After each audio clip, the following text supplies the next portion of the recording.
All right. So similarity search, also known as approximate nearest neighbor search, is a backbone of many AI applications in data center, and where basically you need to do search, ranking, or finding something which is similar to an item that you want to look for. So in this presentation, I'm going to talk about the similarity search and how Intel Optane unleashed this true performance. And we, in order to showcase that, we entered NeurIPS 2021 billion scale approximate nearest neighbor search challenge. And our team was declared one of the winners in that challenge. And here is the winning team. I am a principal engineer at Intel. My name is Jawad Khan, and I lead a team which does pathfinding and finding new use cases for Optane and other storage systems. So here's the customary legal notices and disclaimers. I'll just let you look at it quickly, and then we jump into what similarity search really is.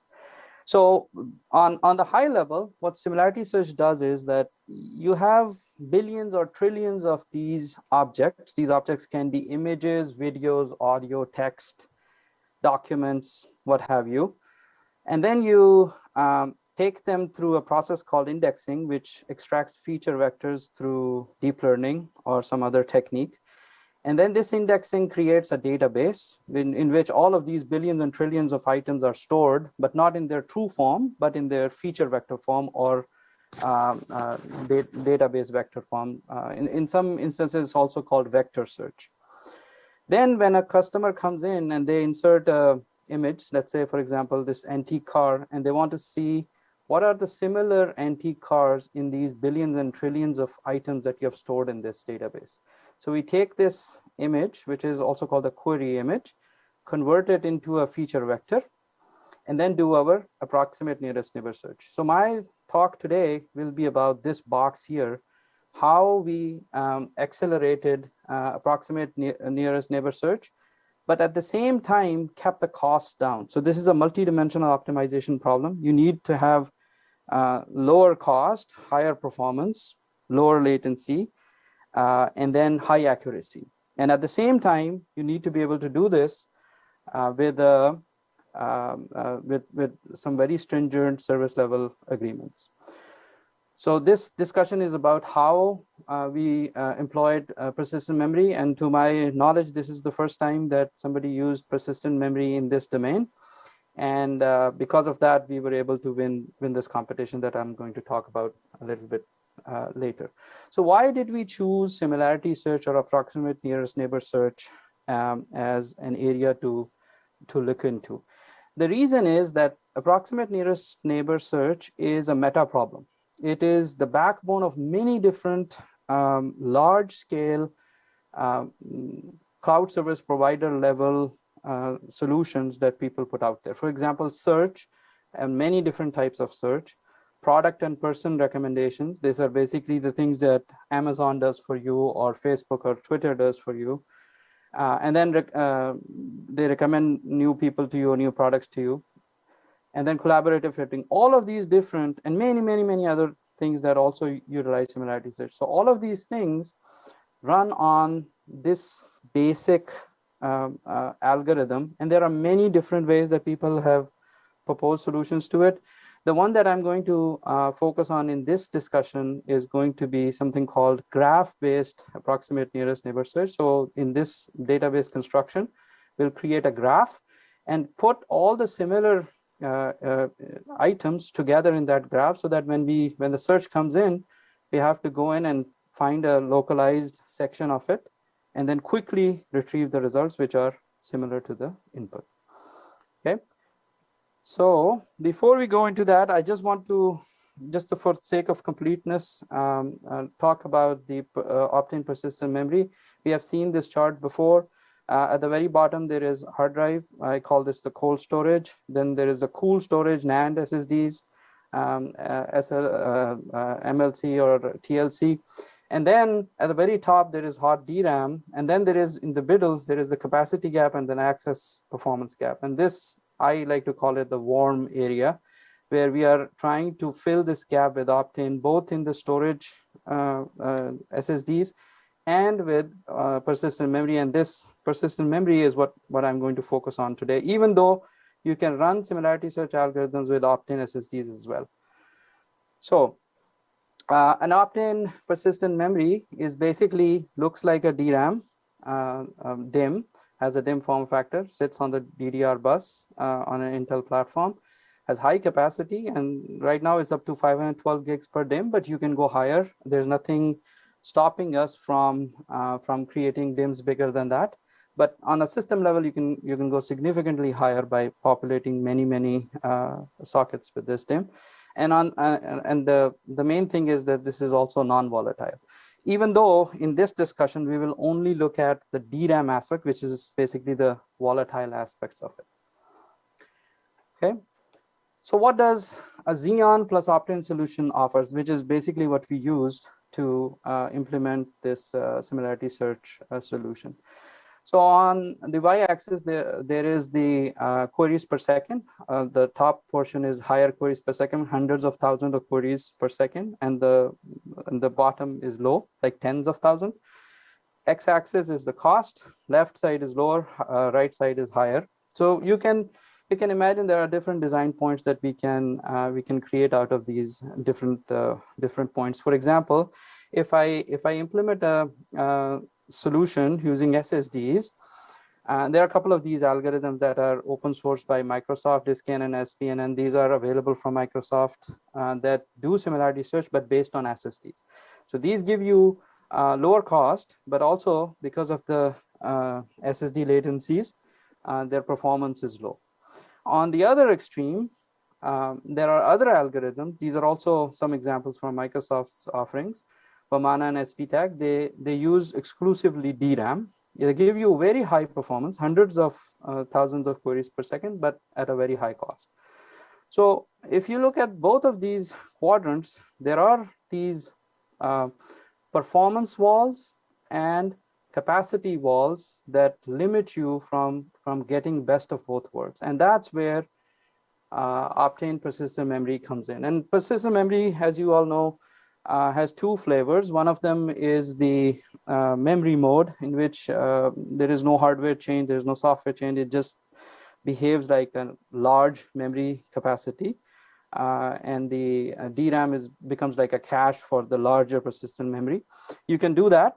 But in order to win the competition, we had to go one step further. We had to create our own specific algorithm which knew about the two tiers of memories that now we have. So we have the DRAM and we also have the persistent memory, and we wanted to target appropriate sections of this solution to appropriate areas based on the access characteristics that they provided. And the basic aha moment was we wanted to have cache line loads and store and higher density or capacity, which basically the PMem offered. So it basically gave us DRAM level performance and SSD level scale up, which was akin to having your cake and eating it too.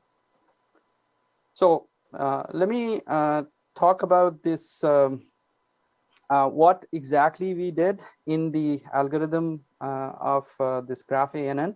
So as I mentioned, you create this query vector. The query vector, it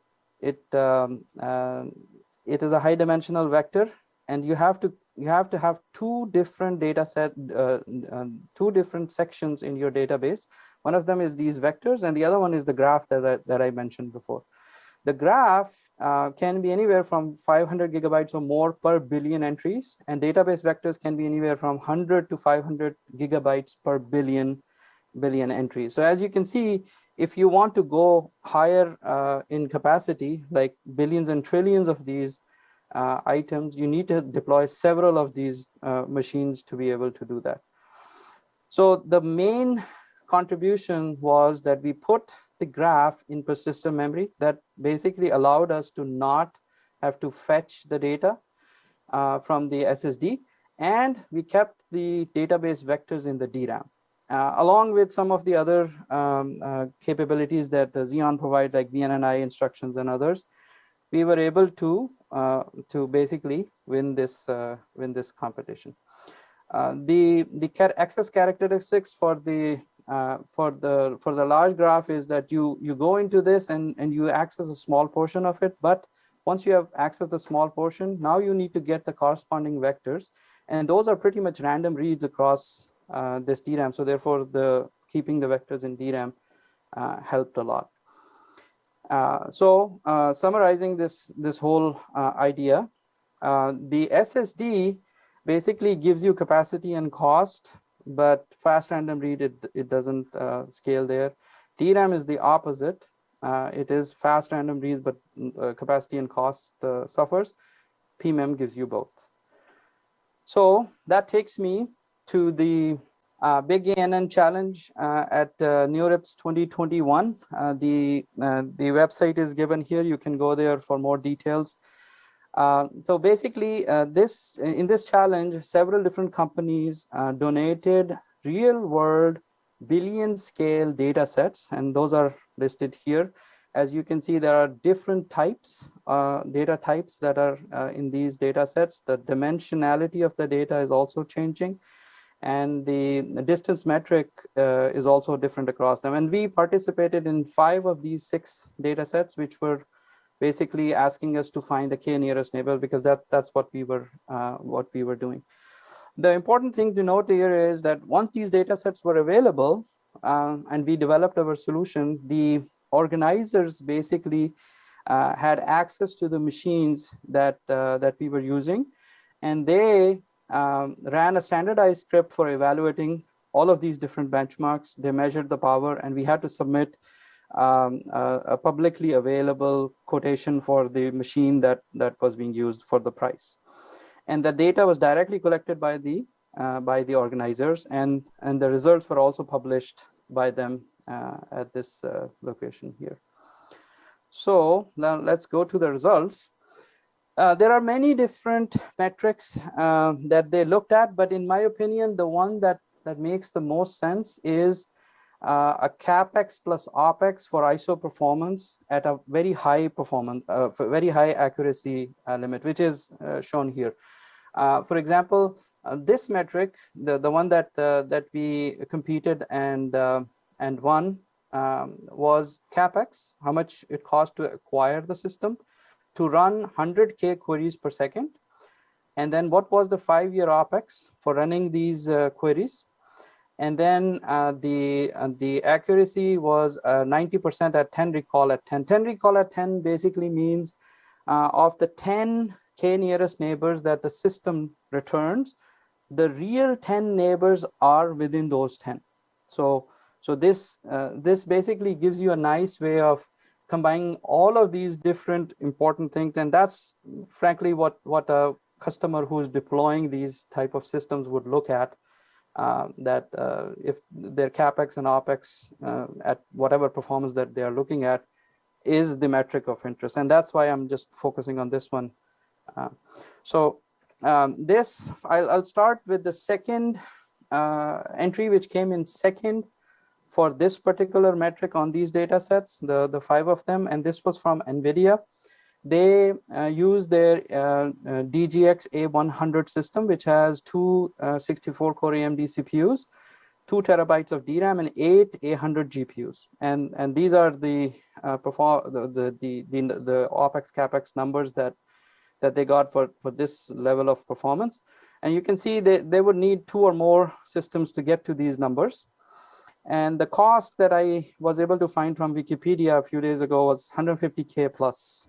So it's a pretty big and costly solution to get these type of numbers. What we brought to the competition was a run-of-the-mill 28-core Xeon system with 2 CPUs, 512 gigabytes of DRAM, and 2 terabytes of Optane ball-to-pass persistent memory.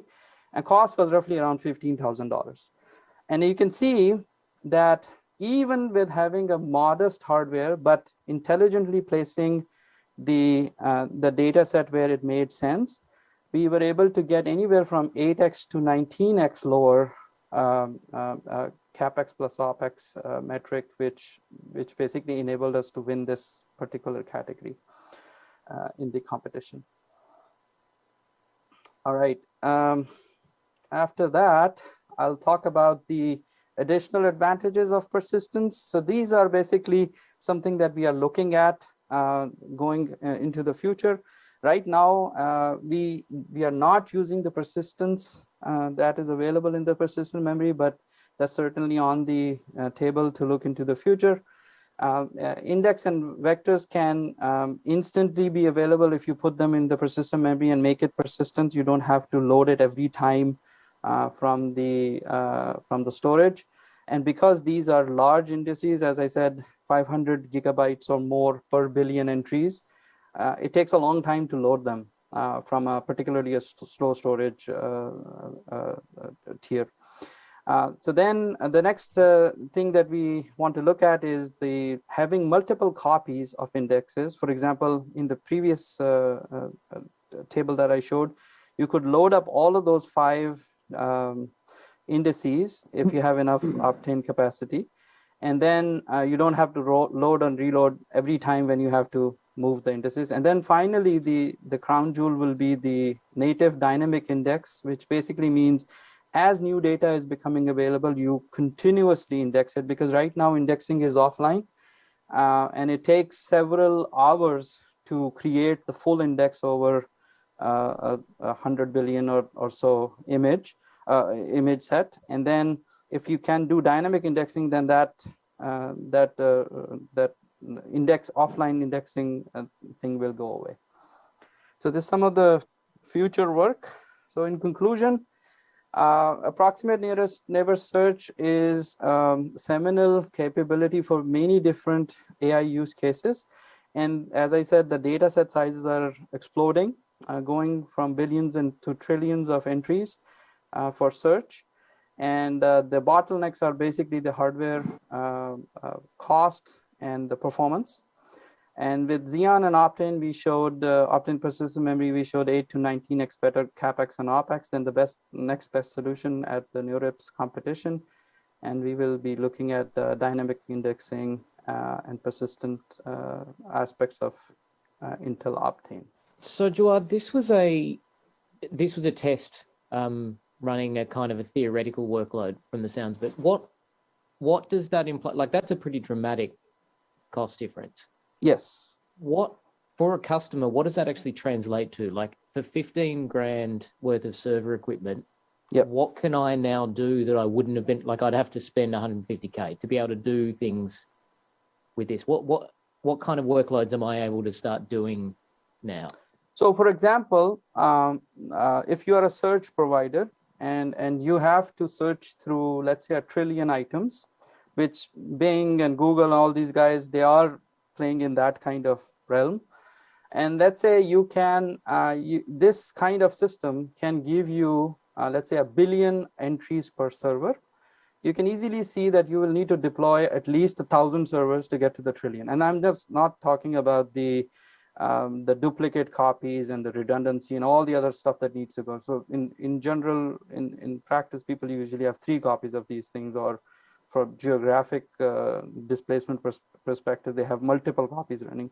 So if you think about it, it basically lowers your acquisition cost for these servers and running cost these servers 8 to 19x, depending upon what kind of workload you're running. And because these workloads that were given to us were real life workloads that Microsoft, Facebook, and some of the other providers provided to this competition, we are fairly certain that across a wide dynamic range of these things, this solution can come in pretty handy if you want to reduce your solution cost.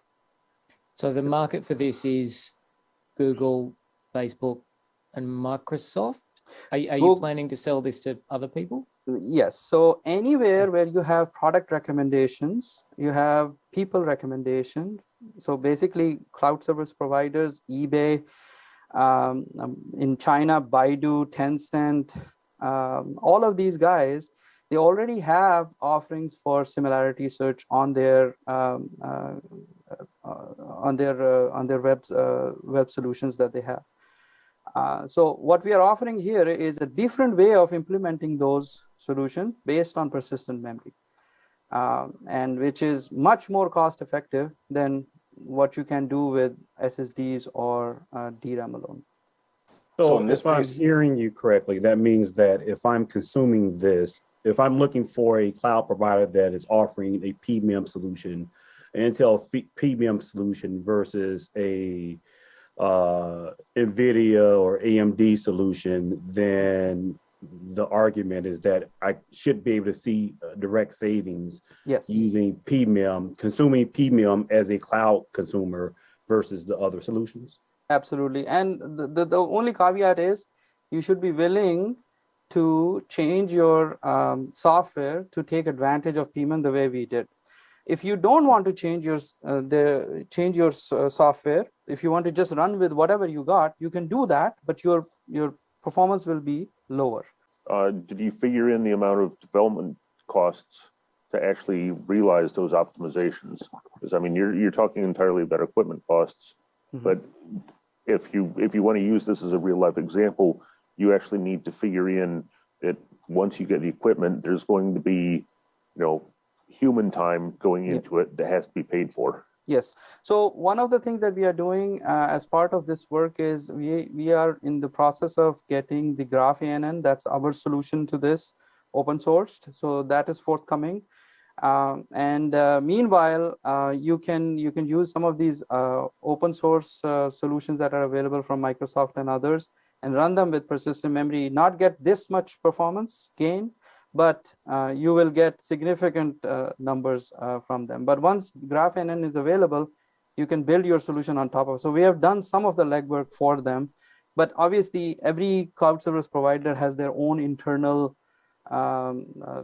development costs and things the way they want to do it. But this is something that they should look at. Right, but I mean, instead of just talking about having open source projects that would be freely available, I would think that that there would actually be potentially some education required to actually help people figure out how to actually take advantage of this. I'm not saying that Intel should be the ones to provide that. I'm simply saying that anytime you end up with a different level of tiering and a different way of handling the data, you typically need to come up with different approaches on how to actually program the stuff to make it work.